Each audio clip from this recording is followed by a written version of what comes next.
The helicopter blade sliced through the air as it plummeted toward the turquoise waters below. In those final moments before impact, Michael Carter locked eyes with his boss, Eliza Winters, the woman he'd secretly admired for years.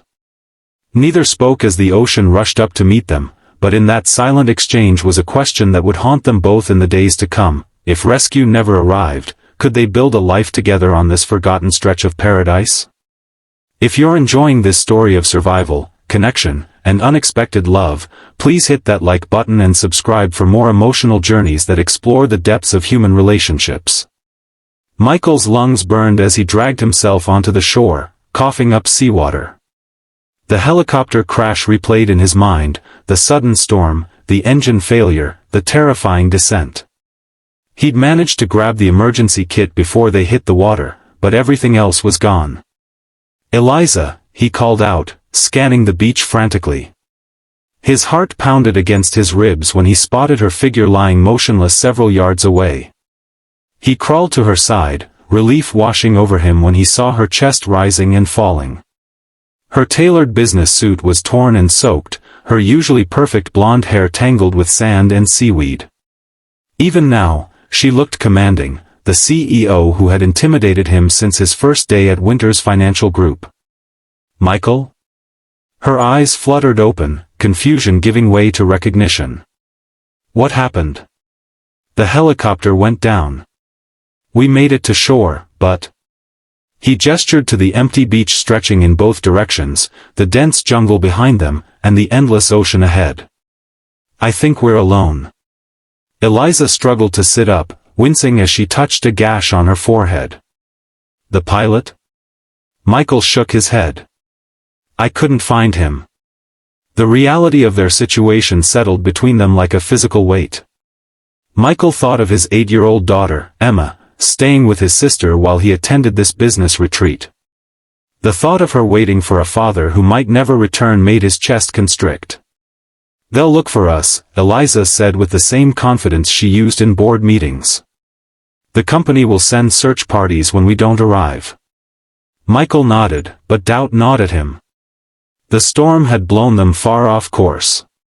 Would anyone even know where to look? The first night was the hardest. They huddled under a makeshift shelter of palm fronds, the emergency kit providing a thin thermal blanket they shared. Michael couldn't help noticing how different Eliza seemed away from the office, vulnerable, human. "Tell me about your daughter," she said suddenly, her voice soft in the darkness. Michael was surprised. In 3 years working as her financial analyst, she'd never asked about his personal life. "Emma is 8.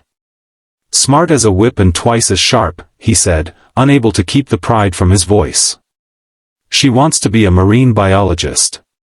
Loves the ocean." The irony wasn't lost on him as waves crashed nearby. "You're a single father?" "Since Emma was 4. Her mother decided parenthood wasn't for her." The old pain surfaced briefly before he pushed it away. "What about you? Anyone waiting at home?"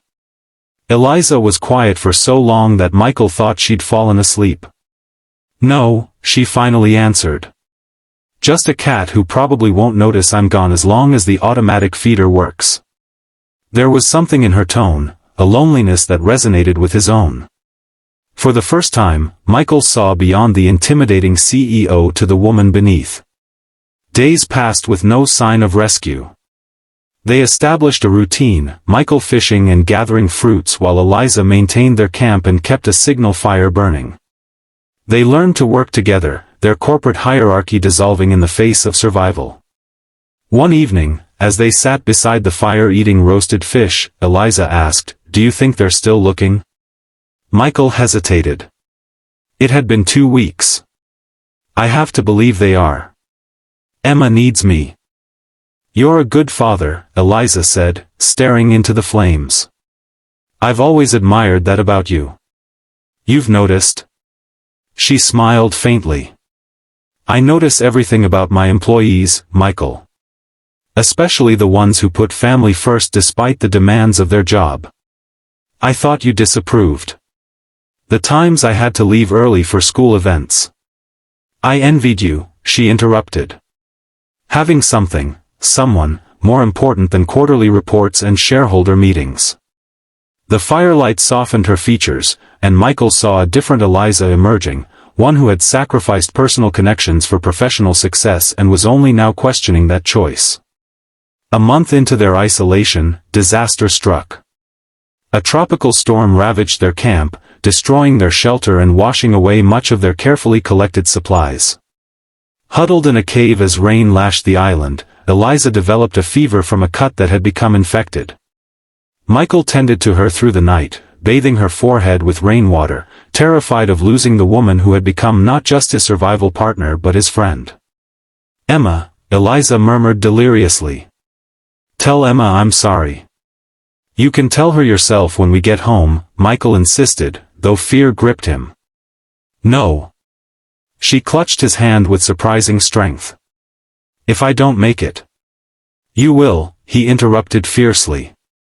"We both will." In that moment, watching her fight for life, Michael confronted the truth he'd been avoiding. His feelings for Eliza had grown far beyond professional respect or friendship. Eliza recovered slowly. During her convalescence, she spoke more openly than ever before, revealing the lonely childhood that had driven her ambition and the relationships she'd sacrificed to build her company.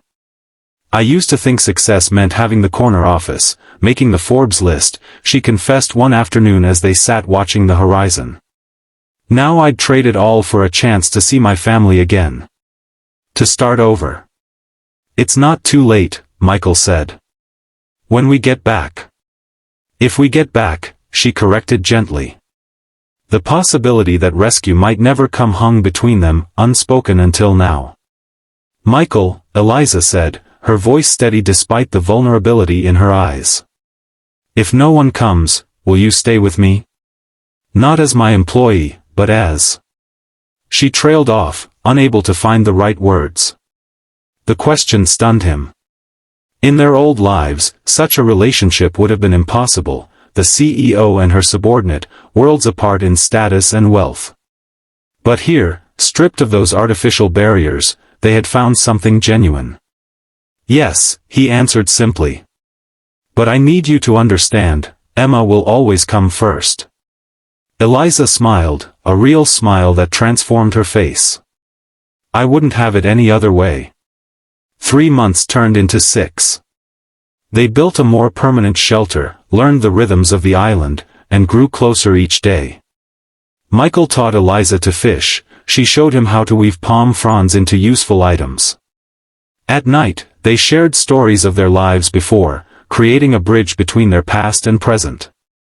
Michael spoke often of Emma, keeping her memory alive. Sometimes the pain of separation was so acute he could barely breathe, but Eliza was always there, her strength supporting him when his faltered. "She'll be proud of you," Eliza told him one night as they lay beneath the stars. "When we get back, she'll see how brave her father is." "When," Michael noted. "Not if." Eliza squeezed his hand. "I'm learning optimism from you." Their first kiss came naturally, neither of them marking the moment it happened. Their relationship evolved without the complications of their former world, no power dynamics, no office politics, just two people finding comfort and joy in each other's company. The day everything changed began like any other.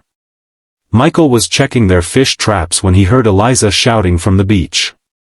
He ran toward her voice, heart pounding with fear that she was hurt. Instead, he found her jumping and waving at a distant speck on the horizon, a boat. Hours later, they stood on the deck of a fishing vessel, wrapped in blankets, still stunned by the sudden end to their isolation. The captain explained that they had drifted far from their expected flight path. The search had been called off months ago. "Everyone thinks you're dead," he said bluntly. Michael and Eliza exchanged glances, the same thought passing between them: what would happen to them, to their relationship, when they returned to civilization? The media frenzy was immediate and overwhelming. CEO and employee survive 6 months on deserted island, made headlines worldwide. Winter's Financial Group stock soared with Eliza's miraculous return. Michael was reunited with Emma in a tearful embrace that cameras captured and broadcast globally. But amid the chaos, something precious was slipping away. Eliza retreated behind her corporate persona, suddenly distant as board meetings and press conferences consumed her time. Michael found himself back in his old position, the intimate connection they'd forged seemingly forgotten. 2 weeks after their rescue, he sat alone in his apartment after putting Emma to bed, staring at his phone and wondering if he should call Eliza. Had it all been a survival bond, destined to dissolve once normal life resumed? A knock at his door startled him. When he opened it, Eliza stood there, not in her usual business attire but in jeans and a simple sweater, looking more like the woman from the island than the CEO. "I've been thinking," she said without preamble. "About your answer to my question." Michael's heart quickened. "Which question?"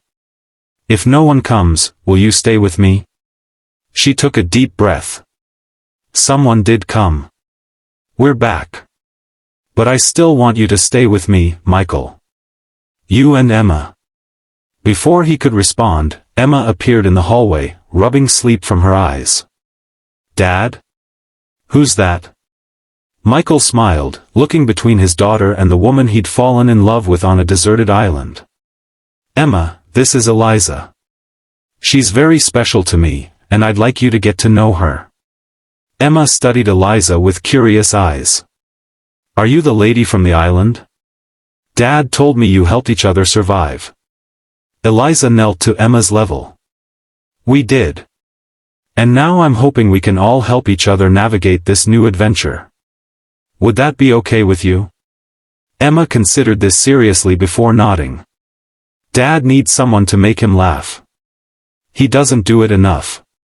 Michael watched as Eliza's professional mask dissolved completely, replaced by genuine warmth as she smiled at his daughter. In that moment, he knew their island connection hadn't been just about survival, it had been about finding what truly mattered. 1 year later, Michael stood on the beach of the same island that had once been their prison. This time, they had arrived by choice, on a yacht anchored offshore. Emma ran along the shoreline, collecting shells and calling excitedly to Eliza, who followed close behind. The island had been purchased by Winter's Financial Group, not for development, but as a marine research station. The Emma Carter Marine Conservation Initiative would ensure that the ecosystem that had sustained them would be protected for generations to come. Michael smiled as Eliza joined him, slipping her hand into his. The diamond ring on her finger caught the sunlight. "Having second thoughts about our wedding location?" she asked, nodding toward the beach where they had once fought for survival. "Not at all," he replied. "This place gave us a second chance at life. It seems right to start our new life together here."